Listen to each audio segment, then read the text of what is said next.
And for today's video mga sis ay gagawa tayo ng ating paninda na banana puto. Ayan, oh. Hey guys, ayan gagawa tayo ng ating paninda ulit bukas.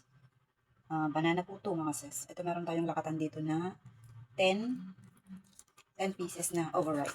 Ayan. Idurugin lang natin. Mas masarap kasi mga sis ang gagamitin natin sa banana puto or banana cake ay yung medyo ripe na, yung mga overripe na. Ayan, namash na natin mga sis. Ayan, after natin i-mash, ilalagay na natin yung ibang wet ingredients.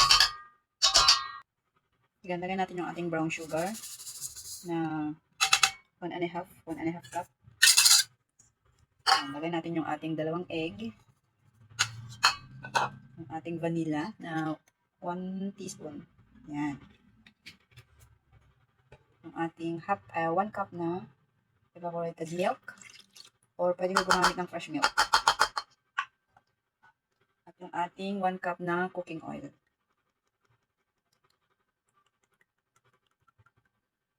Ayan.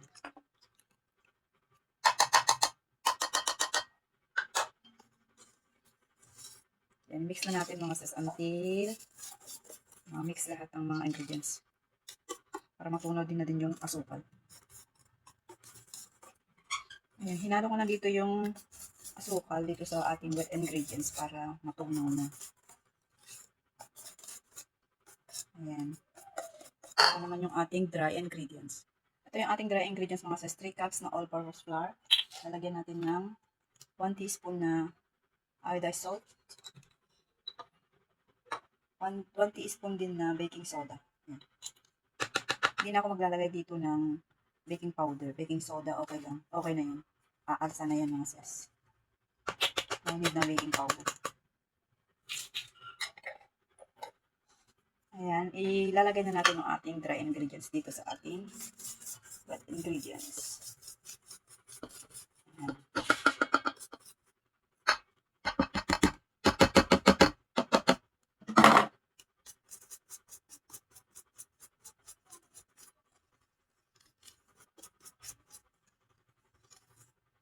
Ayan, kung meron kayong chocolate chips, pwede din lagyan to mga sis. Chocolate chips.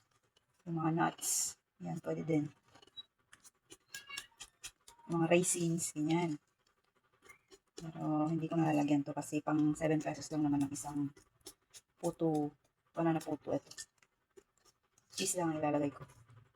O, ganyan siya mga sis. Diba? Ang ganda ng kanyang texture. Maglalagay na tayo sa ating molder. Ayan mga sis, maglalagay na tayo sa ating molder. Ito yung ating molder na gagamitin. Medium size lang to mga sis. At ang tinda ko dito ay 7 pesos. 7 pesos isa. Ayan, ganyan lang siya. 3/4. Kasi aalsa yan mga sis.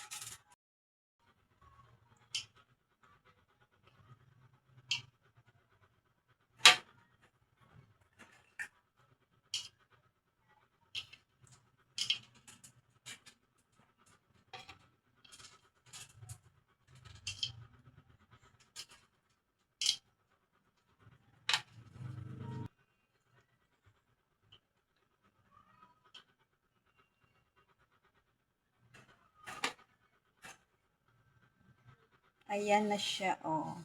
Lalagyan natin ng cheese, mga sis. Ayan, maglalagay na tayo ng cheese sa ibabaw, mga sis. Ayan, ganito lang ginagawa ko.